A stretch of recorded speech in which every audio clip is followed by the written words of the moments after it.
Welcome to Group Text. My guest today has the market cornered on offbeat, lovable, and quirky characters. Zach Cherry rose to fame with roles in shows like Severance, Succession, and Duncanville, as well as movies like You Hurt My Feelings and Marvel's Shang-Chi, The Legend of the Ten Rings. He is also the host, which I am so excited about, of the Great American Baking Show, Celebrity Holiday, now streaming on Roku, which brings 6 celebrities across the pond to try their hand at signature, technical, and showstopper bakes. Zach Cherry, I am so excited. Welcome to Group Text. Hi, thank you for having me. There's so much I want to talk to you about, but because you've been involved in everything, but your resume is incredibly unique, but you recently celebrated your 36th birthday. Happy birthday. How did you celebrate? Thank you. I celebrated. My wife and I went and saw a movie. I think we saw the new Fincher movie. Which, give it the title because The Killer. The Killer. Yeah. Thank you. Because people are going to like The Who? Yeah. The Who. So what was your best gift? What was your worst gift? And what's the re-gift? I'm not a gift guy. So my wife isn't always so excited about going to the movies with me. So my gift was that she joined me in theaters for a movie. So that was the best gift. It was really great. And you can't re-gift that. No, you can't. I if I could, I would try, but yeah. And do you get to pick the movie? Yes. Yeah. I picked the movie. That's big. How long have you guys been married? Just over a year, actually. And together for how long? For 5, 6.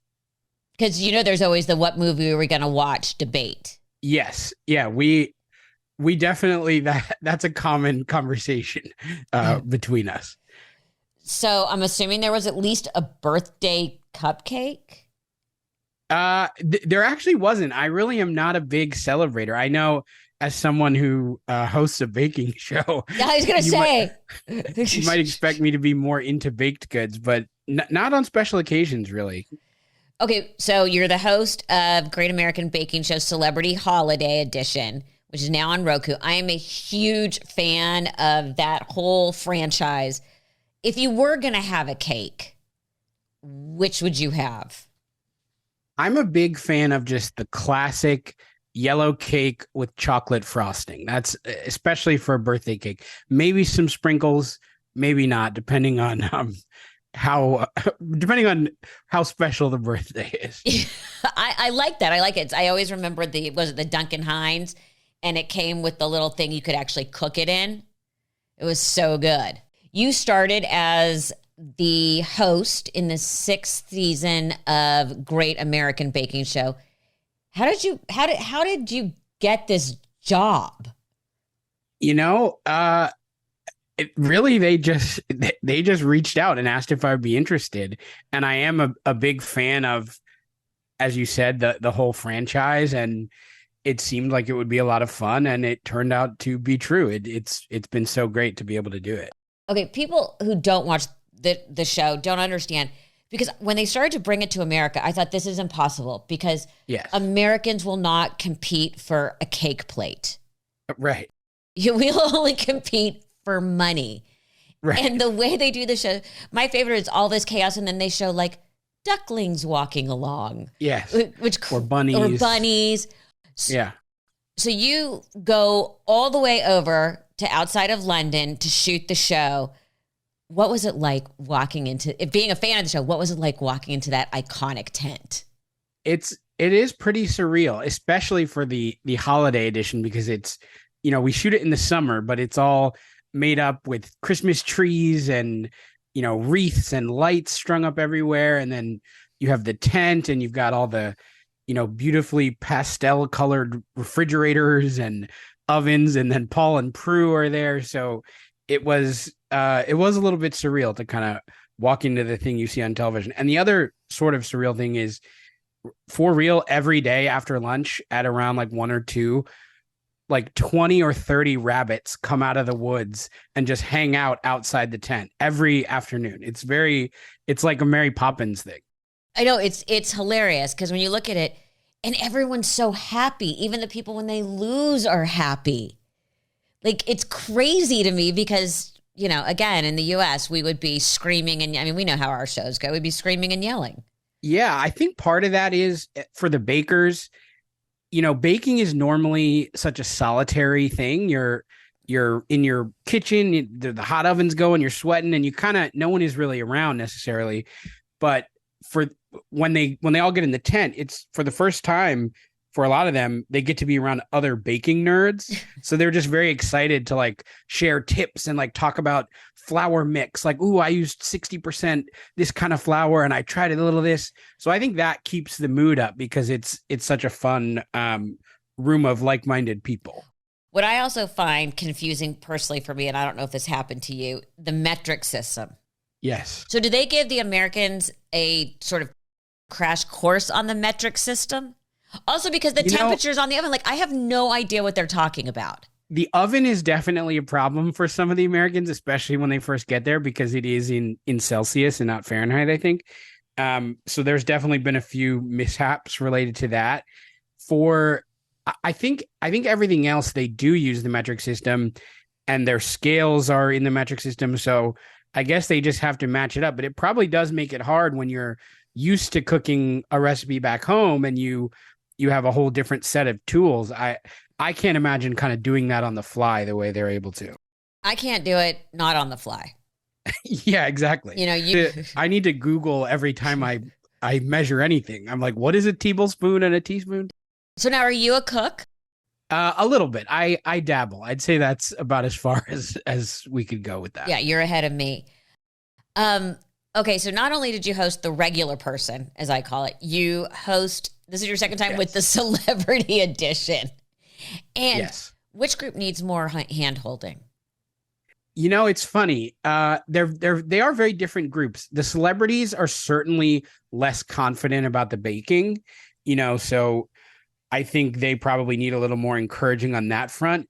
They're also, of course, way more comfortable on camera and sometimes maybe find the camera when they should be focusing on their oven. So they might need a little help being brought back to the task at hand. Do you help them do that, or do the producers go like start pointing? Honestly, if anything, I'm more of I provide more chaos than help, I think, unfortunately.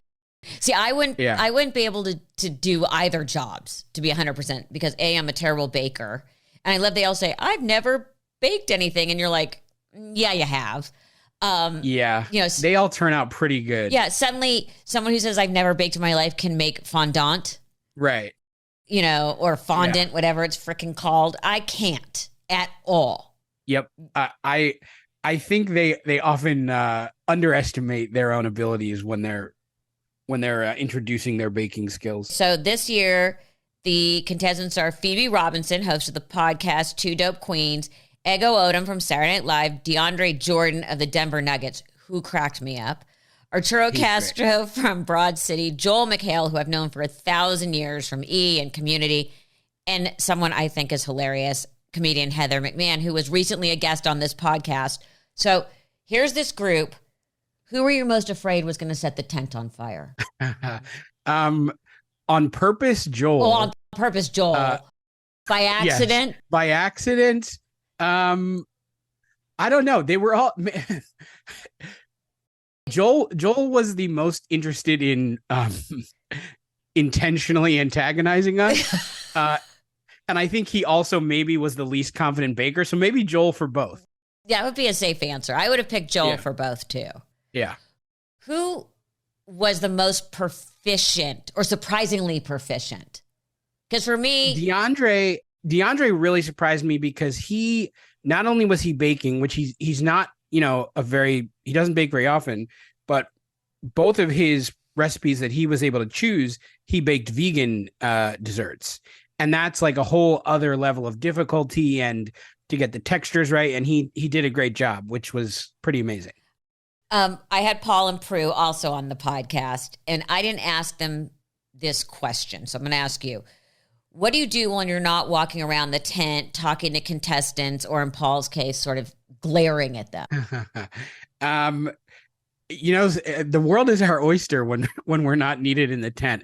I personally bring a book and or I bring an iPad, maybe catch up on some shows, because they're in there for a long time. They're baking. Some of the bakes take like 4 hours, and we can't bother them the entire time. They need a little time to concentrate. So they kind of usher us away, and we're off to our own devices. I know that I found Prue, when I was interviewing her, more intimidating than Paul, but Paul comes up much more intimidating, obviously, in the tent.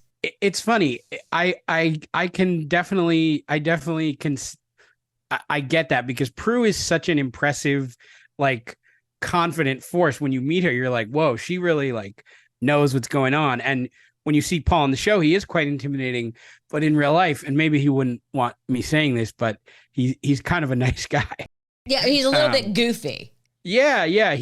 They were both very welcoming, especially they've been doing it for so long. And, I came in very new to it. So I found them both very sweet, but also intimidating, certainly in their level of like expertise and confidence.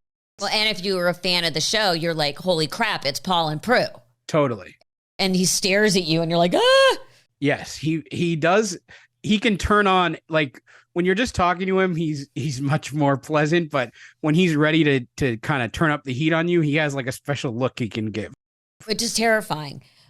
Is anyone allowed, were you allowed, not that after we've been chatting, I'm thinking maybe you weren't the right person to ask for help.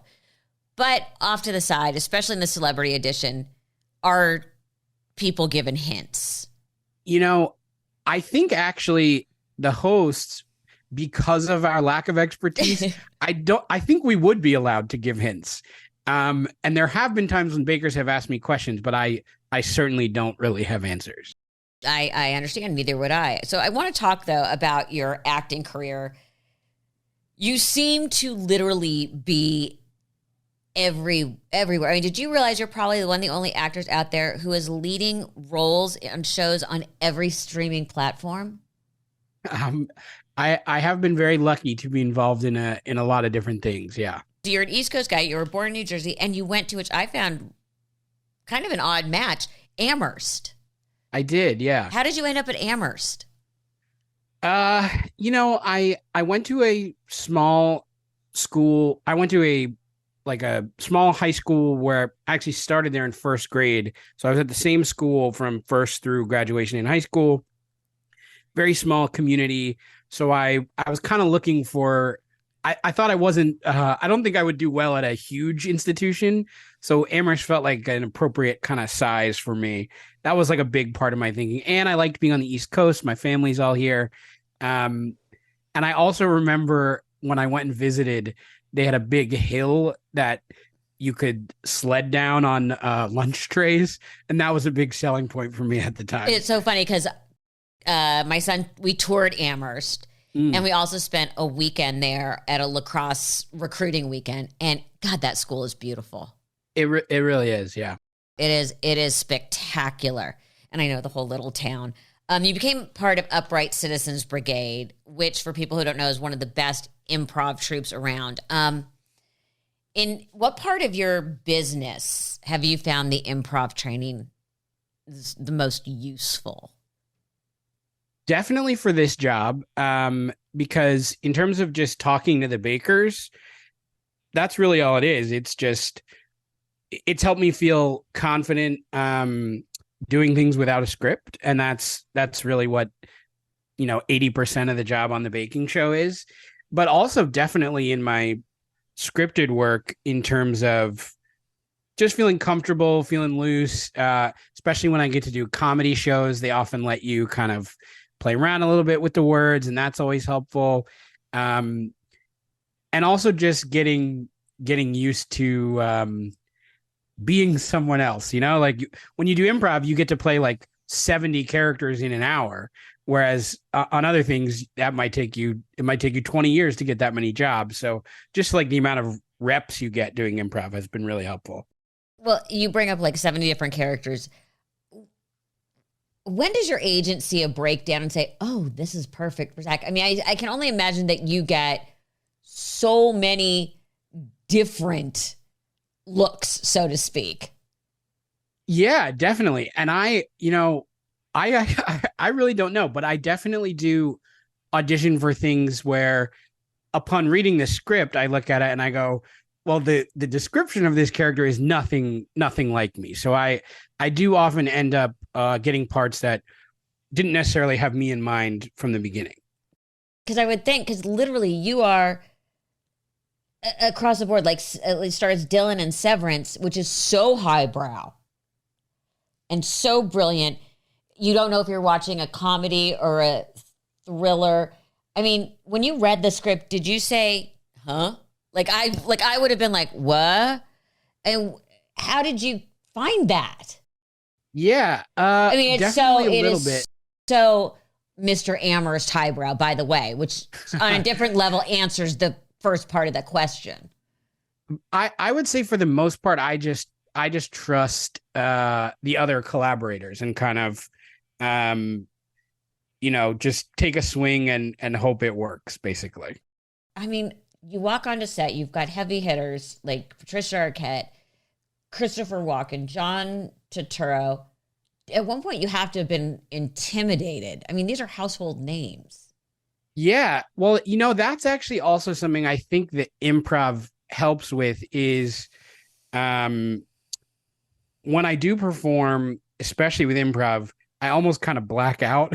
Awesome. And if you talk to me after a show and go like, "Oh, hey, that scene was so funny," I'll kind of go, "What? Wait, what scene?" I just kind of get into this zone, and so even on set, I'm able to do that a little bit of just kind of here I am. The real world implications of who these people are. I can pause them for a moment. And then when I get home and talk to my wife, I go, oh my God, I was there with this person today. And that's kind of when I'm able to freak out a little bit. Because I freak out. And I try and stay very calm, like in interviews or I remember like one of the first times I interviewed Tom Cruise, I'm like, just breathe your way through this. You're cool. And I go back and look, and I so wasn't. That's like funny. I so wasn't. I don't have the opportunity often to go back and look at my first meetings. So maybe I'm not playing it as cool as I think I am. But in my head, it's cool until I get home, or sometimes at the end of a project, I'll kind of admit to someone, I'll be like, hey, by the way, like I'm a huge fan. Like with John Turturro, I'm a huge Monk fan, which he appeared on a couple episodes on. And I'd say there's a chance I talked to him about Monk more than anyone else has ever talked to him about Monk. Once I kind of opened the door on that, I just talked his ear off. Oh, I get that completely, because you just want to know about your favorite show. So Upright Citizens Brigade, comedy, the whole thing. Then you get to work with Julia Louis-Dreyfus, who's a freaking genius. Agreed. That had to be on You Hurt My Feelings. That had to be intimidating. Well, another sort of lucky moment. I don't have any scenes with her, but she was there on set, but I don't think she was not there like right away. I kind of got to start the day kind of without being intimidated. But yes, she definitely is someone who is like, it's almost unbelievable how many incredible performances she's given. So she is certainly someone who I was like secretly geeking out about while I was there. See, my whole thing is, oh God, are they judging me? Do they think I'm good? Oh my God, what if I screw up? What if they think I'm terrible? Oh my God, their opinion means so much. And I have, and especially for me, for some reason, sports figures. Yeah, I definitely understand that. I guess luckily that doesn't often enter my mind until the end of the day. So I just like get lucky. And then I go home and go, oh, I wonder if I was cool today. But in the moment, I'm usually okay. I wish I was. So you're also part of MCU, the Marvel Cinematic Universe. So you go from, and I know improv helps and everything, but like comedy and sort of these intense roles in Severance, and then they throw you in front of a green screen. That's a whole different skill set. How did you figure that one out? Because I would be looking all over. I know you like look at the little dots and this, but that's got to be so incredibly difficult, and the amount of focus it must take. I don't have that kind of focus. Yeah, it's definitely a whole different thing. And you predicted correctly. The improv is actually a huge part of that, because when you are doing improv, you're imagining everything. Like, there is no set, there is no props, but you're doing scenes where to you these things exist. So in that situation, it actually was uniquely helpful to have all that kind of accidental training with pretending that things are there. But still, it has to be. I mean, I just can't imagine the brain power it takes, because it is so vastly different. Totally. I mean, and I didn't interact with any characters who were green screened, so it was all real actors. So that obviously makes it a lot easier. You can just, look at the person in front of you and kind of engage with them. I do think I would struggle acting with a tennis ball. Like, you hear about all those people who there's no one even there. It's just them. It's like, it's a tennis ball. Or yeah, exactly. It's a tennis ball attached to a stick or whatever. I do think that would be difficult. That's maybe my next challenge. So you were in the second season of Succession, and you got to work with Kieran. The show was already hot, and you're in this role that's such a pivotal scene. Were you already a fan, and did you realize the juggernaut it was on its way to becoming? I was definitely a fan of the first season. I will say no. I don't think I could have predicted, like, exactly how, because I think that show sort of, it every episode you watched kind of, it got deeper and, more interesting and all these kinds of things. So, but the writing was always brilliant. Yes, the writing was amazing, and that makes it so much easier to do the job as an actor, to just like show up and have good words for you. So it definitely made it easier. So they've talked about how much they improvised on that show. Was Kieran and were you guys confident enough in the second season to be able to let loose? Yeah, they did. We did improvise. We kind of improvised quite a bit. I don't think they ended up using any of it really. But it definitely allowed me to be more kind of comfortable and, figure out the character a little bit. And also I think it helped, develop a rapport between us. So even though almost none of it, I think, made it into the final cut, it was very useful to kind of have that looseness on set. Who has been your favorite improv partner? That's a tough one. Okay, give me your top 4 or 5. Well, I'll say that there's a show I do in New York on Sunday nights. It's a group of people who all used to perform at UCB. The show used to be called Ask Cat, and we kind of do a new version of that. And the person who probably makes me laugh the hardest, the most, is Connor Ratliff. He's the host of the podcast Dead Eyes, and he's such a just like uniquely brilliant improviser that even though I've done probably hundreds of shows with him, I'm still consistently surprised almost every time he does something. That's amazing, and that you have the opportunity to work with someone for that long and who also gets you, so to speak, that you have that magical timing with. What do you do when you aren't going to the movies for your birthday or working? Because you work a ton, and like a lot of people, when you're not working, you're still keeping your, I hate this word, instrument tuned, sure. Which is such a horrible saying, by working on Sundays. And like my mom, whenever she was in New York, would always get up and go do some stand up in a club. Yeah. Like, how do you find the time to do that? The improv stuff, when I'm like shooting a season of something, it's definitely, I don't do it as often, because it is, the shows are late at night and it ends up being a little too much. But I definitely, when I have the time, always try and perform as much as I can, because it's just so fun. It's, I was doing it I started doing it in middle school, maybe, and it's something that I've always done that almost in my mind had nothing to do with the industry or career. It was just like something I love to do. So that's definitely something that I keep doing whenever I have the opportunity. And luckily, in New York, there's just so many opportunities to get up and do shows. Okay, so you just had a birthday. Do you ever look back and say, how lucky am I that something that I've adored doing since middle school, they allow me to make a living at?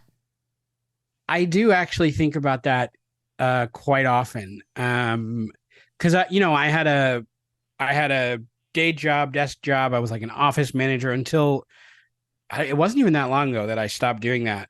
Maybe 5 years ago. That's it. I was already appearing in things, and but it was just kind of here and there. It was guest spots and one-off roles. But then finally, I was able to like leave that job, and I am able to kind of appreciate that quite often. What was the worst? See, that's what I'm saying is you're so prolific and are working all the time that it seems strange to me that you had a desk job, or surprising me that you had a desk job until 5 years ago. Yeah. I mean, time is a little hard to track now. After the sort of COVID pause and now the strike pause, it's hard for me to keep track of everything. But I think it was like 2018 when I finally left my day job. That's crazy. Yeah. Your parents are finally like, okay, are the money paid for his education at Amherst? It was not for nothing.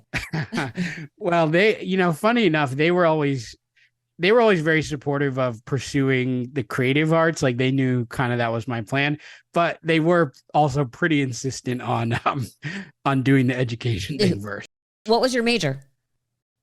I majored in law, jurisprudence, and social thought, which I think is a major that only exists at Amherst. Yeah.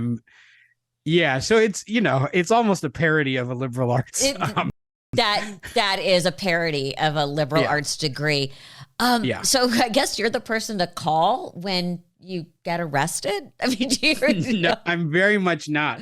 I'm the person to call if you want to go like, what is law? And have a 2-hour conversation about it. How did you shoot? I mean, I was a European history major because I had I had the most credits to that when I had to figure it out. Like, yep, that is almost exactly how I ended up majoring in that. I kind of took a lot of different things my freshman and sophomore year, and then they were like, you got to pick. So I just picked that one. It's fascinating, though.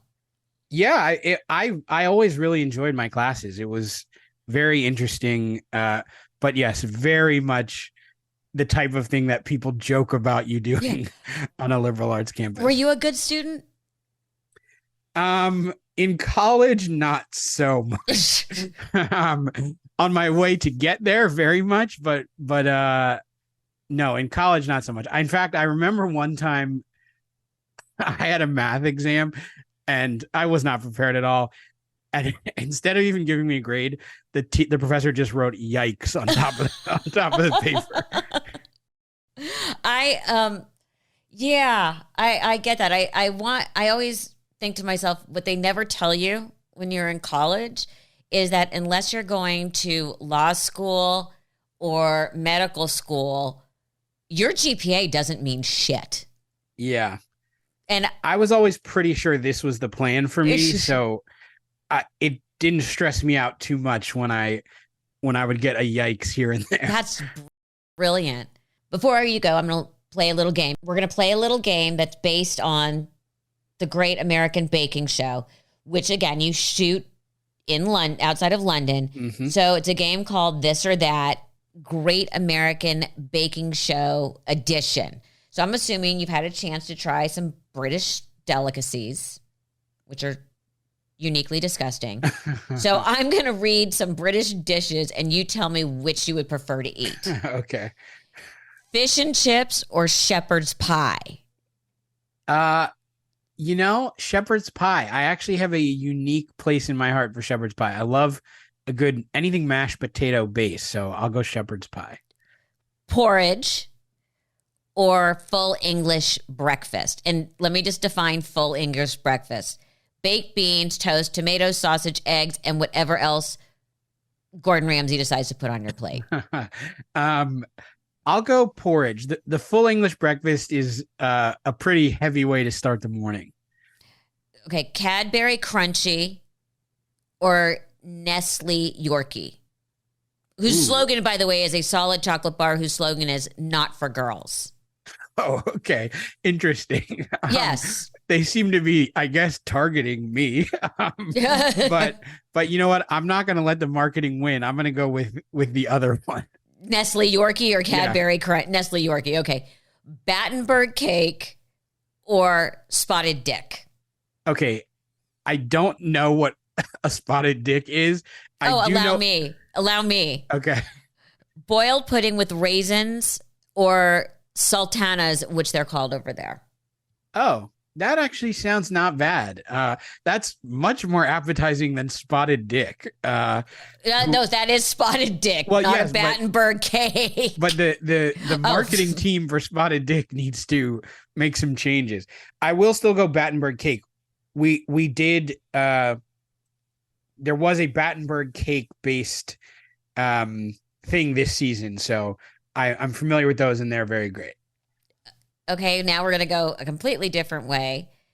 Black pudding or stargazy pie? What's stargazy pie? Black pudding I'm not a fan of.